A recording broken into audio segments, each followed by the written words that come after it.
creio que o Senhor é poderoso para fazer infinitamente mais. Estão me ouvindo bem atrás? Estão? Amém? É porque assim, eu fui lá regular o som ali agora rapidamente, mas ainda está dando um pouquinho de microfonia aqui. E você sabe, William, mexer lá? Kaique. Kaique? Cadê o Kaique? Kaique, diminui um pouquinho o retorno para mim, por favor. Eu quero convidar você a abrir sua Bíblia comigo em Colossenses, capítulo de número 3. Colossenses,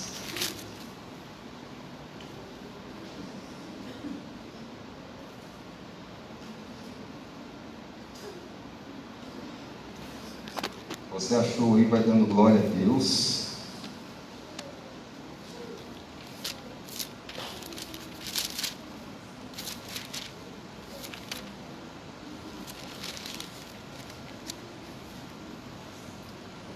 Se você não achou, diga, espera um pouquinho. Obrigado. Carta de Paulo aos Colossenses, capítulo de número 3. Nós vamos ler o verso de número 12 e 13.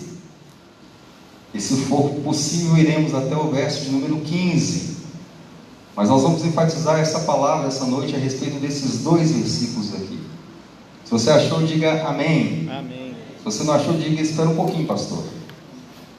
Está na Bíblia aí, viu, irmão? Tessalonicenses é um livro depois, Colossenses vem antes. Então, está lá no finalzinho do Novo Testamento, quase no final. E se você achou, então, você vai acompanhar junto comigo. Está escrito assim a palavra do Senhor: revesti-vos, pois, como eleitos de Deus, santos e amados, de entranhas de misericórdia, de benignidade, humildade, mansidão e longanimidade. Sabe o que significa longanimidade, queridos? Significa virtudes de suportar com firmeza contrariedade em benefício de outrem. Vou repetir.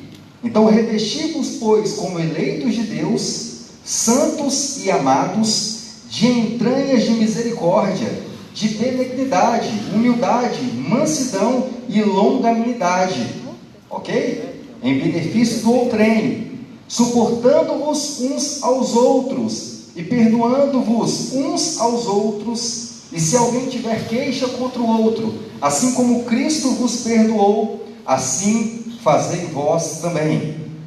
Olha o que está dizendo então no versículo número 13: suportando-vos uns aos outros e perdoando-vos uns aos outros, se alguém tiver queixa contra o outro, assim como Cristo vos perdoou, assim fazei vós também.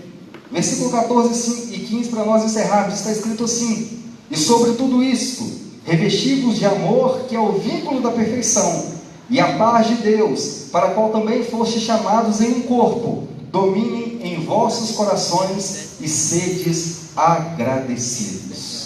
Amém? Podemos orar mais uma vez? Feche os olhos. Senhor Deus e Pai, essa é a Tua palavra, Senhor. A Tua palavra, Deus, ela é suficiente. Por isso, ó Pai, eu quero pedir ao Senhor que o Senhor revela-te a nós, esconda-me, ó Deus, atrás da Tua cruz. Use, ó Deus, a minha vida, a minha simples vida, e unge, ó Deus, os meus lábios, a minha língua, a minha boca, para que fale, ó Deus, aquilo que o Senhor quer falar aos nossos corações essa noite.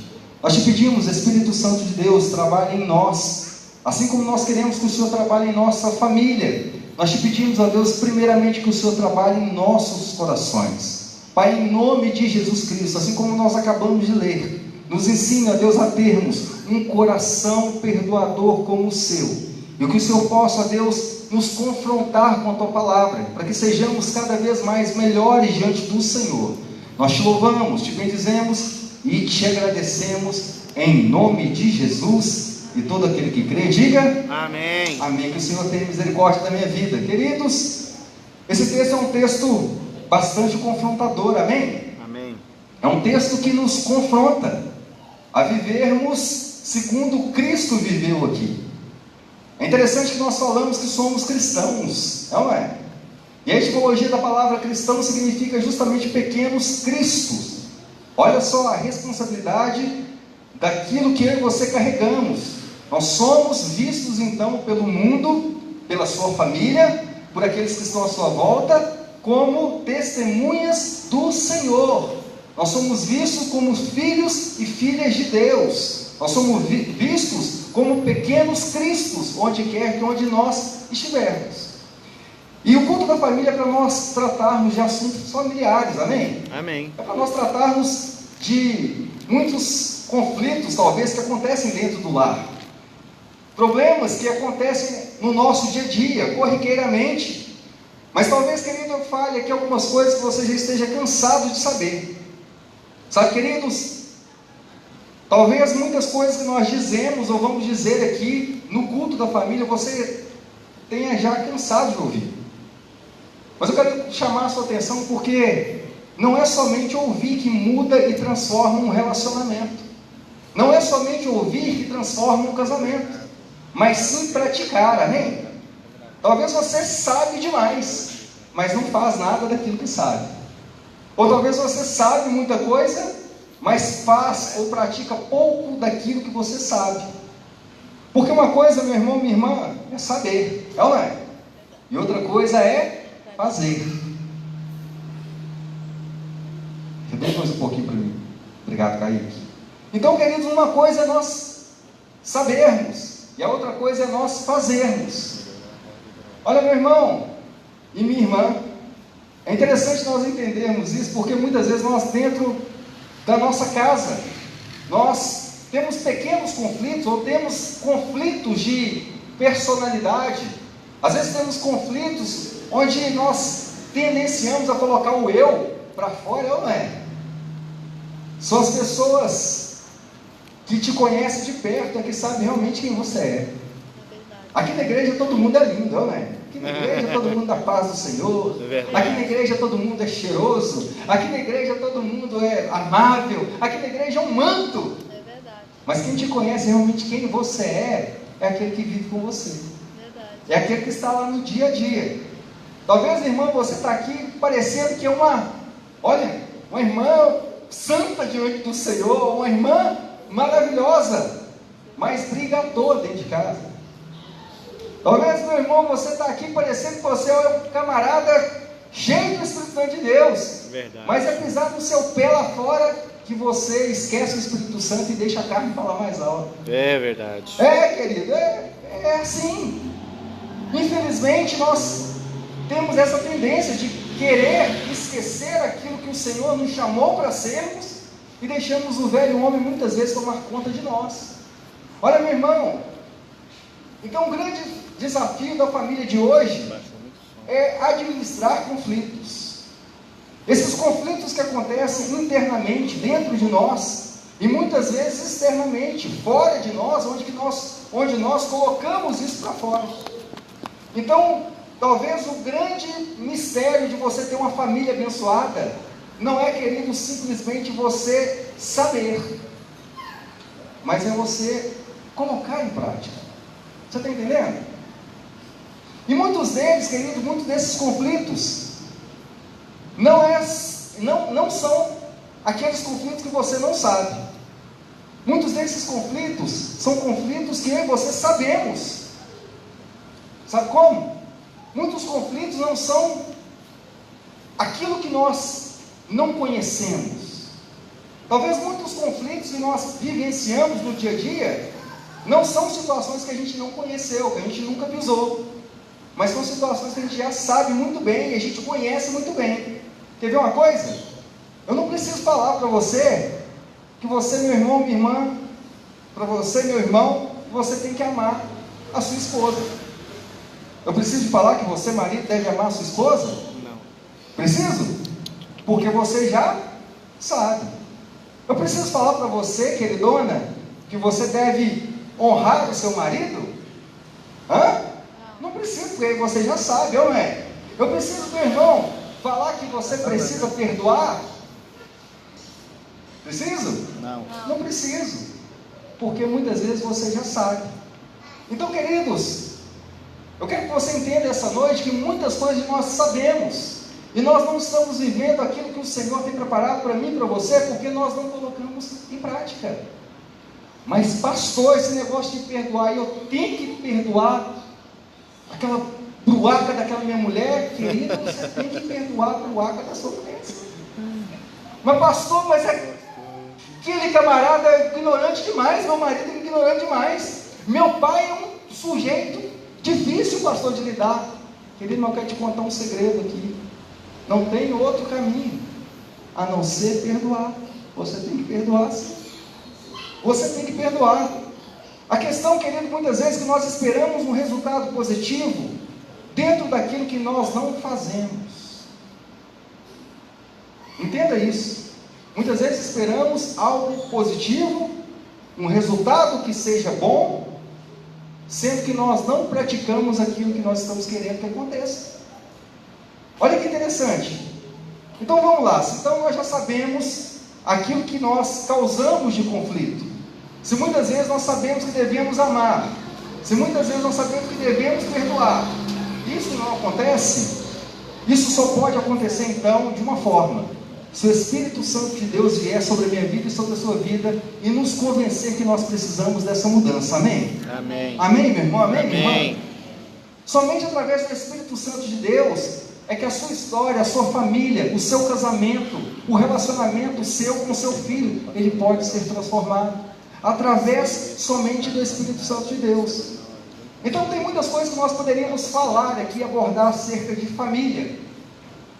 Eu quero falar a respeito de um tema aqui, um tema muito conhecido, mas que muitas vezes dentro dos nossos lares nós temos deixado desapercebido. E esse tema, essa palavra, é uma palavra muito pequena, mas ela é essencial para a vida de um cristão. Ela é essencial para a vida do homem, ela é essencial para um relacionamento, ela é essencial para um casamento. E essa palavra chama-se perdão. Nós acabamos de ler um texto aqui na palavra do Senhor, onde Paulo escreve aos Colossenses dizendo: suportando-vos uns aos outros e perdoando-vos uns aos outros. Querido, o perdão, ele faz parte da vida de um cristão, amém? Mas pastor, vai ter que exercer. Se você se diz que é um cristão, meu irmão, isso faz parte da vida de um cristão. Existe uma frase, C.S. Lewis, ele gosta muito, tem muitas frases, muito conhecidas aí. E uma frase que ele diz a respeito disso, ele fala assim, que é mais fácil falar sobre perdão do que perdoar. Muita gente fala sobre perdão, é ou não é? Assim como eu acabei de perguntar aqui, muita gente sabe o que é perdão, muita gente sabe que deve se perdoar, mas muito mais difícil do que falar é o executar. É fácil falar sobre o perdão, queridos, é fácil nós abordarmos esse tema, mas o difícil é nós exercitarmos o perdão até alguém fazer algo contra nós. É verdade. Isso que é o problema, isso que é a dificuldade. Amar a todos é fácil, queridos. O desafio é amar aquele que te persegue. Verdade. O que a palavra de Deus diz lá em Mateus 5,43? A palavra de Deus diz assim: ouvistes o que me foi dito? Amarás o teu próximo e odiarás o teu inimigo. Versículo 44 diz assim: eu porém vos digo, isso é Jesus falando, amai a vossos inimigos, bendizei os que vos maldizem, e fazei bem aos que vos odeiam, e orai pelos que vos maltratam e vos perseguem, para que sejais filhos do vosso Pai que estás no céu. Olha a palavra de Jesus para mim e para você acerca do perdão. É muito fácil nós falarmos: eu amo aquele fulano, se aquele fulano faz bem para nós. É muito fácil. É muito fácil a gente tratar bem quem nos trata bem, não é? Não é assim? Não é muito natural? Poxa, se o Charles ali me ama demais, ele vai querendo fazer o bem, não é? Se o William Gleice aqui me amam demais, eles vão querer sempre fazer o bem, e é fácil demais eu amar eles, querido. É muito fácil eu, então assim, devolver esse amor que ele está me oferecendo. Mas o problema e a questão maior é: e aquele que pisa no meu carro? É, glória. E aquele que pisa no seu carro? É Você tem amado como o Senhor nos ordenou e nos ensinou a amarmos? E aí, querido, dentro dessa esfera, nesse contexto, vamos trazer então para dentro dos nossos lares. Essa pessoa que você anda dia após dia, é essa pessoa que você mais deve perdoar, sabia disso? Sabia? Você sabe por quê? Porque muitas vezes, meu irmão, a gente acha que é quem está à nossa volta, ou quem está ao nosso trabalho, que vai nos magoar. Mas, querido, eu quero dizer para você que não é. Talvez a pessoa que vai magoar mais você é aquela que está dentro da sua casa. Talvez a pessoa que vai mais te magoar é aquela que está mais próxima de você. Sabe por quê? Porque vocês estão perto. E a chance de quando nós estamos perto haver atrito, ela é muito grande. Não tem como eu ter dificuldade ou problema com alguém que está longe de mim. Você está entendendo isso? Então, meu irmão e minha irmã, nós precisamos entender isso, que o perdão, ele tem que ser uma prática cristã, uma prática onde nós colocamos todos os dias da nossa vida dentro do nosso lar, sendo uma realidade para a minha vida e para a sua vida. Queridos, alguém disse que eu amo a humanidade, mas o que eu não tolero são as pessoas. Alguém disse essa frase: eu amo a humanidade, mas o que eu não tolero é as pessoas. Ué, como é que você ama a humanidade sendo que você não tolera as pessoas? Tem muita gente pensando assim. Você ama quem? E aí eu venho com a palavra do Senhor, porque a palavra do Senhor nos diz: se nós dizemos que amamos a Deus, a quem não vemos, por que nós então não amamos o nosso irmão, a quem vemos? E é uma falsidade, misericórdia, queridos, tem acontecido uma falsidade não somente dentro dos lares, mas também dentro das igrejas. Irmãos e irmãs, sabe, em Cristo, que aí eu não posso olhar para a cara de fulano, aí eu não posso nem ver a cara de cicrano, porque senão, pastor, eu até arrepio, que raiva. Não, querido. Como você pode amar a Deus se você não vê? Sendo que você não ama o seu próximo, o seu irmão, aquele que está do seu lado. Isso é muito sério para mim e para você, sabe disso? Nós decepcionamos as pessoas, e as pessoas nos decepcionam. Isso é natural na vida cristã, isso é natural na vida não somente cristã, mas no mundo, no contexto em geral. Nós decepcionamos com as pessoas, e as pessoas se decepcionam conosco. É natural isso. Sabe por quê, meu irmão? Geralmente são as pessoas que estão próximas de nós que roubam a nossa alegria. Vou dar um exemplo aqui. Imaginamos que você tenha a intenção de comprar um carro. E aí você vai comprar o carro, vai trocar de carro, e você está naquela expectativa maravilhosa, achando assim: puxa vida, eu estou trocando agora com o carro do meu sonho. Mas aí você comenta com algum infeliz, aí você fala: olha, eu estou trocando meu carro, estou pegando o carro do meu sonho. Aí a pessoa vira para você: mas você já viu o preço desse IPVA? Você já viu o preço do IPVA já? Talvez você está trocando de casa aí, ou você está conquistando a sua casa própria. E aí alguém chega na sua casa e fala: nossa, você está todo feliz com a casa nova. Mas alguém vê que tem aqui tem uma escada para você subir e fala: nossa, mas essa escada, a casa é bonita, mas é cheia de escada, né? Sabe? Ladrões de sonhos. E são pessoas que estão perto de nós, meu irmão. Não são aquelas que estão distantes. É verdade. São aquelas que nós levamos para dentro da nossa casa. Verdade. São pessoas que muitas vezes nós não sabemos, achamos que é nosso amigo, é nossa amiga. E aí muitas vezes elas que nos decepcionam. Queridos, nós vivemos num mundo ferido, num mundo onde as pessoas são duras, estão cheias de mágoa. E quando nós entendemos isso, nós entendemos que há feridas em relacionamentos, há feridas em famílias. É por isso, meu irmão, minha irmã, que o divórcio tem crescido tanto no nosso país. Existe uma pesquisa que fala que cerca de 50% da população que se casou já se divorciaram ou estão se divorciando. Eu estou falando da população em geral, 50%, a metade. A metade das pessoas que se casam, elas se divorciam, ou estão em processo de divórcio. Sabe por que isso, querido? O divórcio é fruto da dureza do coração do homem. O divórcio, ele é fruto da incapacidade de perdoar. E tem muitas pessoas que estão entrando nas igrejas, e infelizmente dentro das igrejas está entrando, sabe, sutilmente esse tipo de situação. As pessoas, pastor, não deu certo. Sabe aquele negócio que meu santo não bateu com dele? Nós começamos um relacionamento, mas não deu certo, pastor, nós vamos divorciar. Querido, está amarrado isso em nome de Jesus. Amém. Se precisar de alguém para falar, nós vamos falar, amém? Nós vamos falar aquilo que a Bíblia fala. Nós precisamos entender que o Senhor, que a palavra de Deus que fala que Deus odeia o divórcio. E querido, a gente não está aqui para passar a mão na cabeça de ninguém, amém? Nós estamos aqui para confrontar o pecado. Amém. Não é para confrontar o pecador, mas sim confrontarmos o pecado. E o pecado, ele ser exposto, e em nome de Jesus, ele ser, sabe, tratado para que haja perdão e cura. Cura da alma, cura das emoções, curas físicas. Infelizmente o pecado muito presente na igreja hoje é a mágoa. Não é? É verdade. Tem muita gente que chega na igreja e está magoado.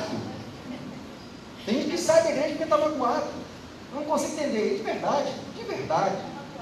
Um tempo atrás eu encontrei com uma pessoa que ela saiu da igreja.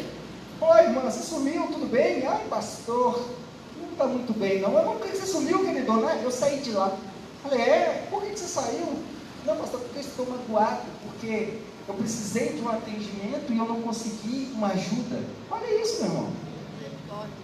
Sabe, cristãos fazem pequeno, sabe?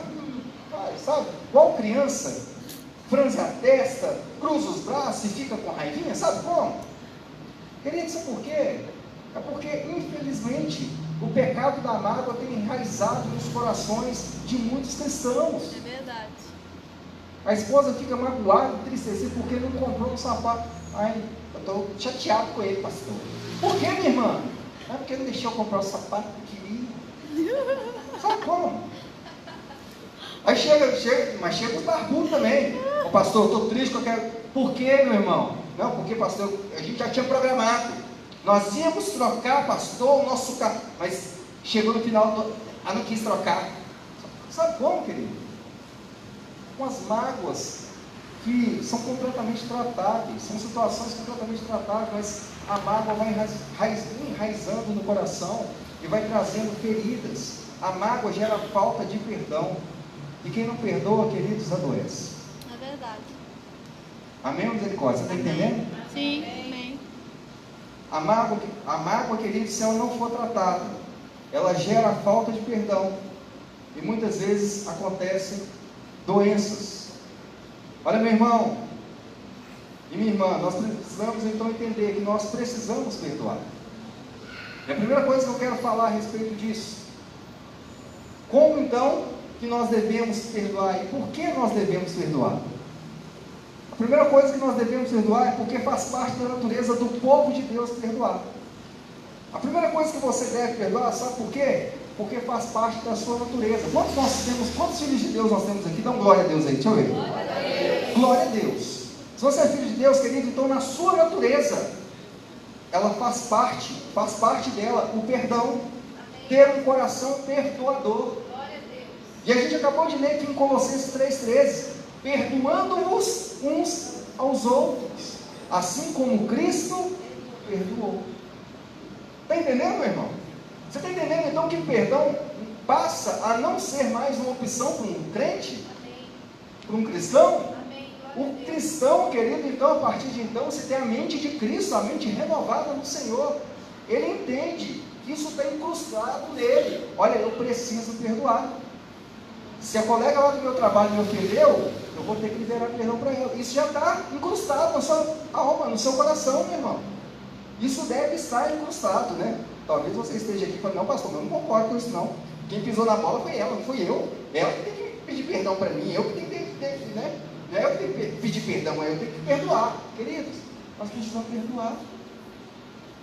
Olha só, ser cristão é ter uma nova natureza, ser cristão é ter uma nova mente, ser cristão é ter um novo coração, ser cristão, meu querido, é ter uma nova vida.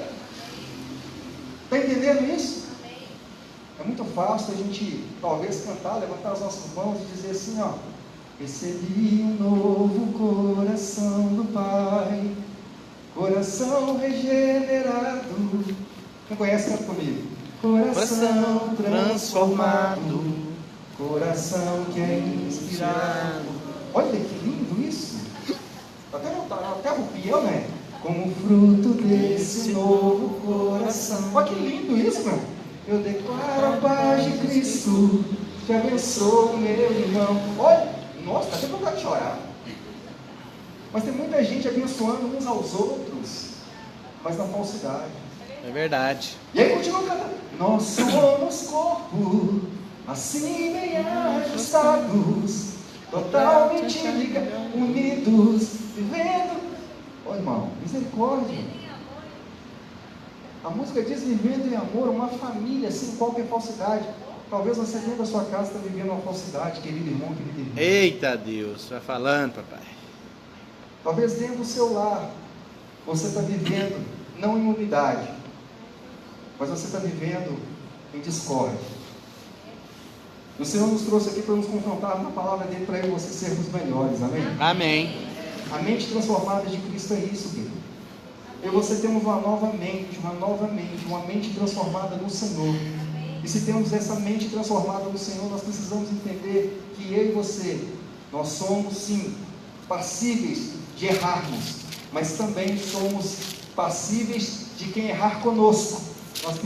Nós oferecermos o perdão, assim como nós também devemos pedir perdão. Olha, meu irmão, quem não perdoa é porque ainda não pertence à família de Deus. Eita Deus. É duro, não é? Mas é a verdade. Se você não perdoa, se você tem um coração endurecido, comece a rever os seus conceitos. Comece a perceber aquilo para que você foi chamado. É impossível você dizer que você é um adorador se você não tem um coração perdoador. Nós temos um padrão. Cristo tinha todas as razões para não oferecer perdão. O que ele disse quando ele estava na cruz? Pai, perdoa-lhes, porque eles não sabem O que fazem. Está entendendo o modelo aí?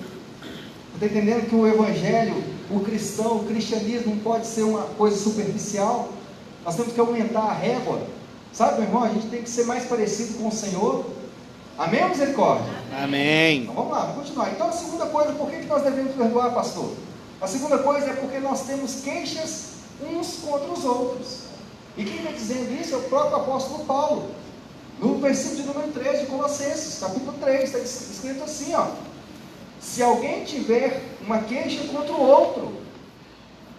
Paulo está ensinando que o nosso coração nos leva a ter mesmo queixa, reclamação um do outro. Pastor, só no Japão que tem isso. Pastor, é só na China que tem reclamação agora lá no coronavírus, que alguém passou o vírus para o trem, e aí lá tem reclamação. Aqui no Brasil não tem não. É assim, irmão? É assim, irmã? Claro que não, né? Existem queixas, existem reclamações. Talvez você tenha vivido um casamento com muitas reclamações. Talvez você tenha reclamado mais do seu esposo ou da sua esposa. E talvez, querido, você não tenha percebido, e você não tenha feito uma autoavaliação, que quem precisa realmente, verdadeiramente mudar é você, não é seu cônjuge.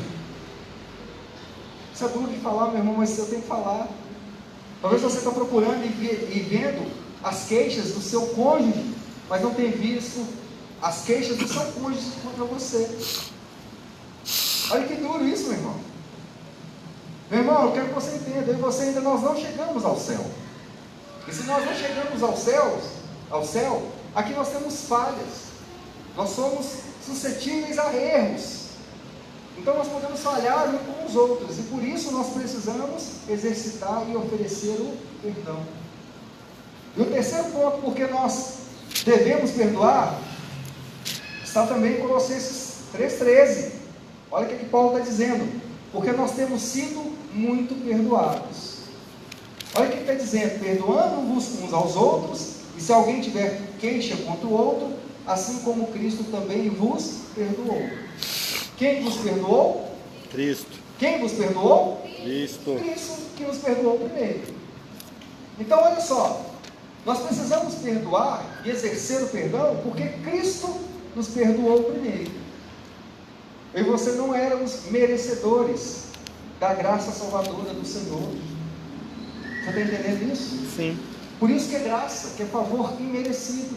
Nós não éramos merecedores de tamanha dádiva. Era eu e você, éramos nós que merecíamos a cruz do Calvário. Mas a Bíblia diz que Ele se entregou por amor a mim e a você. E perdoou tudo aquilo, sabe, a cédula que era contra nós, que estava preenchida, que era direcionada ao inferno. Querido, essa cédula foi rasgada. Amém. Porque Jesus se ofereceu por amor a mim e a você, perdoando os nossos pecados, perdoando as nossas transgressões. Então, como Cristo nos perdoou, a igreja do Senhor deve também então perdoar. A igreja é uma comunidade de perdoados. E nós precisamos perdoar como Deus nos perdoou. Sabe como Deus nos perdoou? Primeira coisa, é completamente. Deus nos perdoou completamente. O que isso quer dizer, pastor? Deus nos perdoou de tudo. E Deus nos perdoou eternamente. O que isso quer dizer, pastor? Deus nos perdoou para sempre. Então, queridos, Deus nos perdoou de tudo e nos perdoou para sempre. Você pode dar glória a Deus por isso? Glória a Deus. Você está entendendo então o poder do perdão, queridos? Mesmo Deus sabendo que você vai voltar a errar, querido, Ele é compassivo em nos perdoar. Isso não quer dizer, meu irmão, minha irmã, que nós temos que manter a nossa vida de pecados. Claro que não. Claro que não. Nós temos que cada dia mais, procurarmos a ser mais parecidos com o Senhor. Mas o Senhor não está aqui para te condenar. O Senhor não está aqui para apontar os seus pecados. Deus, Ele apagou, Ele desfez, Ele esqueceu, Ele sepultou, Ele lançou no fundo do mar os meus e os seus pecados. Amém. É isso que o Senhor fez. Olha, meu irmão e minha irmã, existem então os processos de perdão. Esses processos de perdão eu quero falar aqui rapidamente. Há pessoas doentes emocionalmente porque nunca se perdoaram. Tem muita gente que está enferma, sabe, mentalmente. Muitas pessoas estão enfermas psicologicamente. Muitas pessoas estão doentes fisicamente porque não sabem, não conseguiram perdoar. Meses atrás, uma jovem, conhecida por nós, essa jovem, por não entender a verdade do perdão, ela decidiu dar cabo de sua própria vida. Ela tomou o sol da caucha. Uma jovem, 20 e poucos anos, porque ela simplesmente não reconheceu o fato daquilo que o Senhor é. Talvez, querido, o pecado tenta te acusar de tantas formas que você acha que a solução é você dar cabo à sua vida. Não, não é. O Senhor te perdoa de todo erro, de toda falha, de toda culpa. O Senhor te perdoa de toda e qualquer transgressão. Ainda que o homem não consiga te perdoar, o Senhor perdoa você. Amém? Amém. O Senhor perdoa. Então, meu irmão, existe um processo do perdão e existem princípios do perdão. Então, queridos, a primeira coisa que a gente tem que ter nesse processo de princípios de perdão é nós termos cautela. Lucas 17:3 diz assim: olhai por vós mesmos, e se teu irmão pecar contra ti, repreenda-o, e se ele se arrepender, perdoa-lhe. Está vendo? Nós precisamos então ter cautela para não sermos injustos com quem nos ofendeu. Precisamos ter cautela para não sermos injustos com aquele que nos ofendeu. Por que eu estou te dizendo isso? Porque muitas vezes, querido, aquele que te ofendeu, você quer, é ou não é? A intenção do nosso coração é descer a lapa, é ou não é? Descer a ripa. E muitas vezes, nós que ofendemos, a pessoa que foi ofendida quer descer a ripa em nós também. Mas o amor de Deus não é assim, Ele não faz assim conosco. O que aconteceu com aquela mulher adúltera? A mulher adúltera, quando se aproximou de Jesus, ela foi apanhada pelos fariseus como objeto. E quando ela se aproximou de Jesus, ela foi tratada por Jesus como uma pessoa que merecia amor. Olha o que o próprio Jesus fez quando Ele restaurou Pedro. Jesus não condenou Pedro, Jesus não expôs Pedro ao ridículo, mas Jesus perguntou a Pedro: Pedro, tu me amas? Está entendendo? Está entendendo o nível de perdão do nosso Senhor? É por isso, meu irmão, que nós temos que ter cautela com aqueles que erraram conosco. É por isso que é preciso, querido, você ter cautela com o teu maridão aí, e entender que você precisa perdoar. Talvez, maridão, você precisa entender que você precisa perdoar essa esposa, essa mulher que o Senhor colocou do seu lado. Ela não é a sua inimiga, ela não é sua inimiga, ela não é sua adversária, ela é. Não. Talvez ela tenha feito algo contra você que você não tenha gostado, mas ela é a sua ajudadora. O Senhor a colocou do seu lado para que ela ajude você, assim como o Senhor colocou esse seu marido do seu lado, minha irmã. Olha, pastor, mas eu preciso então entender.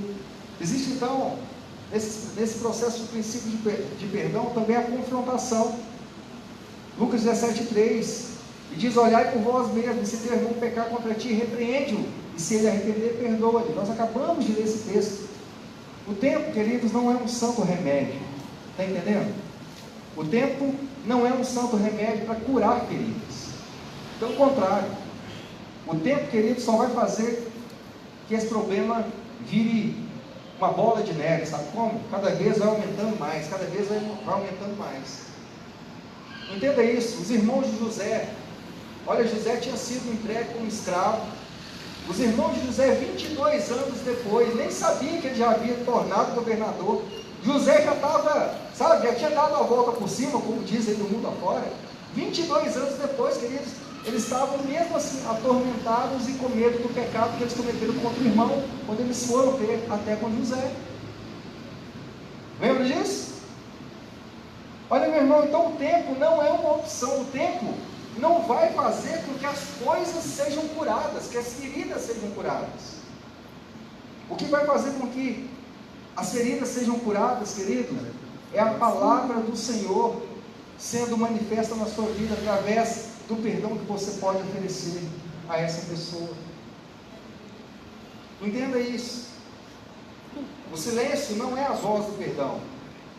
Tem muita gente que briga dentro de casa e aí faz um silêncio. Sabe aquele silêncio desafiador? Sabe como é?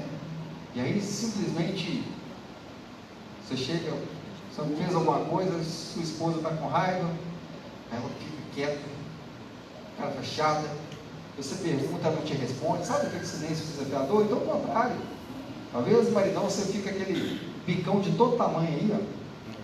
Você chega em casa com aquele bico de todo tamanho. O bico que você saiu de manhã, parece que quando você volta está maior do que quando você saiu. Sabe como? A sua irmã está aqui, né?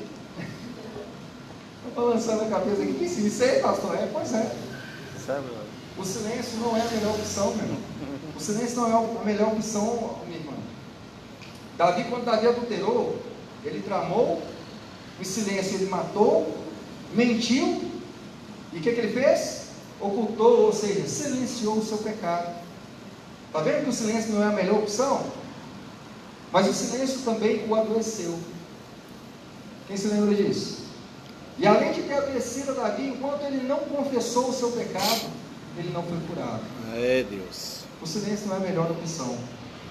Vira para o seu, esse que está do seu lado e fala com ele só: o silêncio não é a melhor opção. Não é a melhor opção. Você viu? Sepultar um problema vivo, meu irmão, minha irmã, também não é uma opção, sabia disso? Sepultar um problema vivo não ajuda em nada. Não adianta tentar afastar a culpa, não adianta. E é preciso arrancar então o problema pela raiz. Como assim, pastor? É preciso você enfrentar o problema. Como você vai enfrentar o problema? É afrontando? É com afronta? Sim ou não? Talvez você é filho aí, ó. Você acha que você vai enfrentar o problema com seu pai afrontando seu pai? Ou talvez, mulher, você vai afrontar o seu marido, você acha que é assim que resolve as coisas? Claro que não. Resolver os problemas pela raiz, querido, não adianta você, sabe, inflamar mais a situação através do confrontamento, através, sabe, dessa afronta. Olha, irmão e irmã, Paulo, ele alertou sobre o perigo do sol se colocar sobre a vossa ira. Paulo alerta sobre isso. É por isso, meu irmão, que o confronto ele precisa ser feito com uma atitude de amor. E como nós fazemos isso? Através de um diálogo. Está entendendo, querido? Sim. Mas é difícil muitas vezes dialogar dentro de um relacionamento, é ou não é? Principalmente quando está com raiva, é ou não é? Verdade. É verdade, pastor, tá vendo? É verdade. Realmente é difícil. Mas se a gente não tiver amor para tratar todas as coisas, se na hora do momento da ira, da fúria, da raiva, você deixar florar aquilo que está dentro de você, sabe, ruminando, comendo dentro de você, assim, olha, você quer explodir? Se você fizer isso, querido, você pode ter certeza que você não vai conseguir resolver o seu problema. Talvez você pode piorar a situação. O confronto, então, ele precisa ser feito com atitude de amor. A palavra repreende, ela significa chamar ao lado para consolar. Então, querido, quando você for repreender, chame essa pessoa do seu lado para você a consolá-la. Olha que bonito isso. Muita gente acha que repreender, vai falar alto, é brigar, é xingar, estou repreendendo. Não. Repreender é trazer para perto, é chamar para o lado, para consolar. Isso que significa repreensão. Então, meu irmão, minha irmã, concluindo esse texto, concluindo essa palavra, eu quero dar algumas orientações e práticas que podem ser colocadas aí no seu dia a dia. Então, a primeira coisa, se você quiser anotar, eu não sei, se você quiser, traga um bloquinho de anotação para que você possa anotar, então grave isso aí, grave na sua mente, para nós concluirmos então a respeito então de perdão.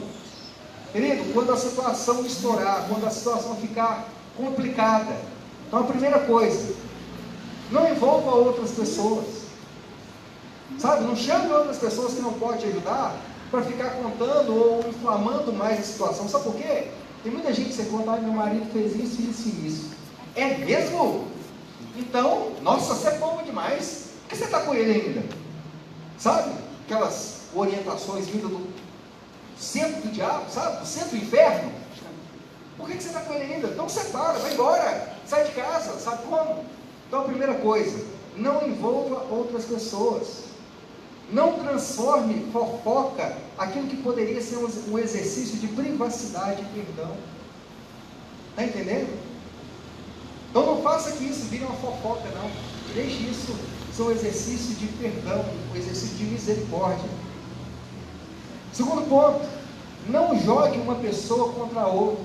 Se alguém te contar algo, meu irmão, minha irmã, e principalmente algo de relacionamento, não jogue uma pessoa contra a outra.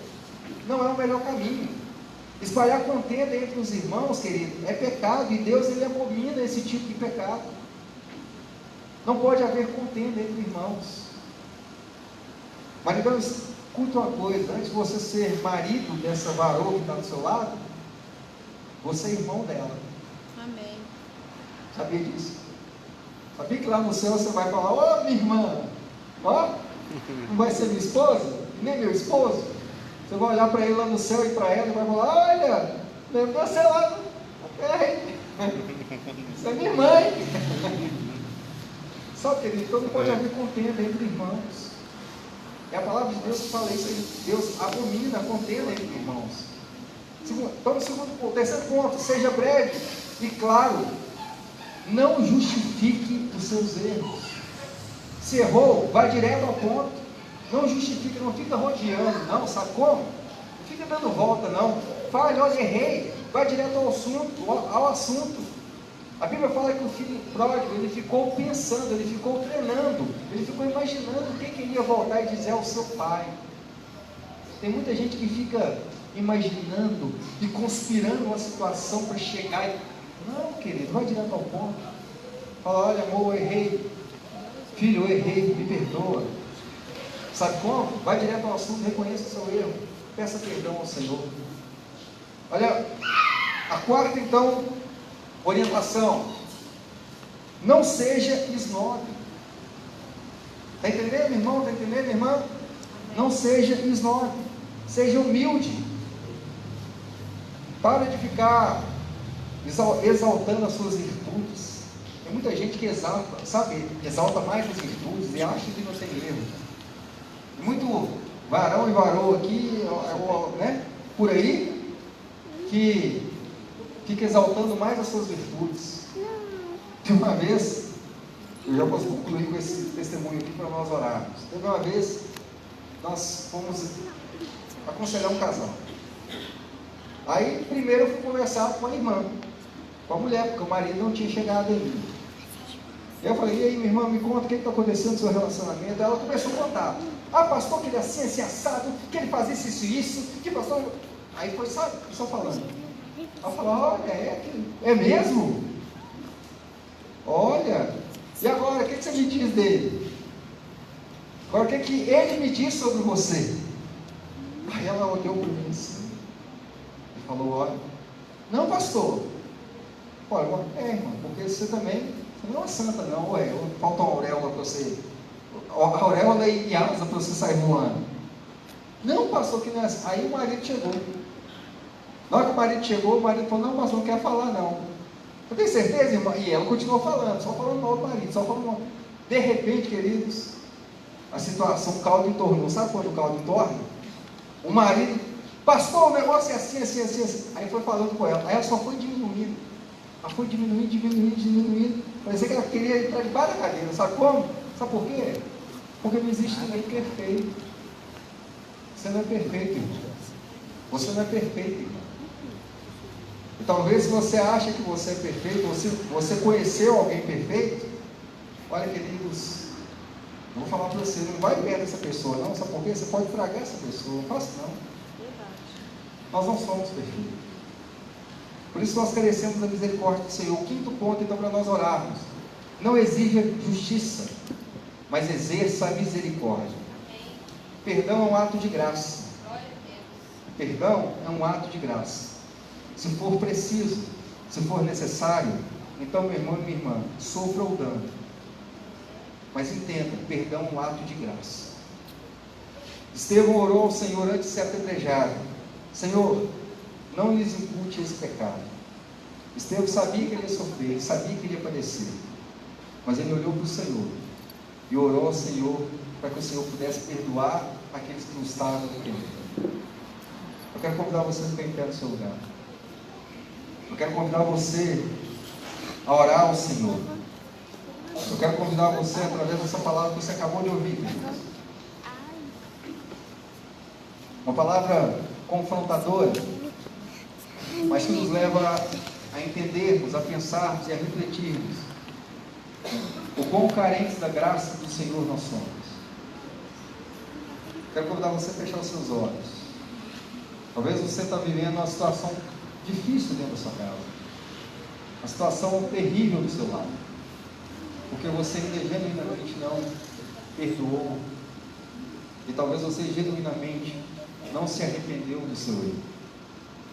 Eu quero convidar você então a orar ao Senhor. Se você puder e você quiser, abra suas mãos, eu quero orar por você. Talvez você entendeu essa palavra, que é necessário oferecermos o perdão e perdoarmos. Eu quero convidar você a clamar ao Senhor misericórdia pela sua vida. Talvez você vai ter que sair daqui, chegar na sua casa, conversar com o seu marido, conversar com o seu filho ou sua esposa, não sei, mas você vai ter que conversar com alguém e falar: olha, me perdoa porque eu tenho cobrado demais de você, me perdoa porque eu tenho errado demais com você, me perdoa porque eu tenho falhado com você. Talvez a situação da sua família ainda não foi restaurada e transformada, porque você precisa primeiro liberar o perdão. Vamos orar. Senhor Deus e Pai, eis aqui os teus filhos, eis aqui o teu povo. Muito obrigado, Deus, porque essa palavra foi direcionada aos nossos corações e nós entendemos o que, ó Deus, o Senhor fez através da tua cruz do Calvário. O Senhor, Deus, primeiramente, o Senhor nos perdoou. Muito obrigado, Deus, porque a tua palavra nos diz que nós devemos perdoar, ó Deus, não é somente 7 vezes ou 70 vezes, mas 70 vezes 7. Deus, o Senhor nos falou e nos chamou, ó Deus, para nós vivermos uma vida de perdão. Muito obrigado, ó Deus, porque muitas vezes, ó Pai, as pessoas nos ofendem, mas se nós olharmos para o Senhor, ó Deus, nós vamos virar a outra face, e nós entenderemos, ó Deus, que é o Senhor que vai fazer isso através de nós. Pai, olha para aquele irmão, olha para aquela irmã, ó Deus, que chegou aqui, ó Deus, com o seu coração aflito, ó Deus, talvez com um sentimento, ó Pai, de querer se divorciar, de querer, ó Deus, abandonar o seu lar. Deus, tem misericórdia. Pai, em nome de Jesus, que o perdão, ó Deus, não seja apenas um ato da boca para fora, mas seja, ó Deus, um ato genuíno entre nós. Deus, em nome de Jesus, olha, ó Deus, para os meus irmãos, e manifesta, ó Deus, o teu poder sobre a vida de cada um deles. Restaura lares, ó Deus, através do perdão genuíno e sincero aqui, Senhor. Restaura, ó Deus, em nome de Jesus, famílias que estão destruídas, através, ó Pai, do perdão, do verdadeiro arrependimento, e que no nome de Jesus Cristo, essas famílias, ó Deus, possam vislumbrar e desfrutar, ó Deus, do verdadeiro perdão que o Senhor nos concedeu primeiro. Eu oro, ó Deus, eu abençoo a vida de cada um desses irmãos, e no nome de Jesus ministro, ó Deus, que a paz do Senhor, que excede a todo entendimento, a paz do Senhor que excede a todo entendimento, venha sobre os corações de cada um dos meus irmãos aqui, para a glória do nome de Jesus. Eu oro, abençoo, em nome de Jesus, a vida de cada um deles, com toda a sorte de bênçãos nas regiões celestiais, e todo aquele que crê, diga, amém. Você pode cantar glória a Deus, vai.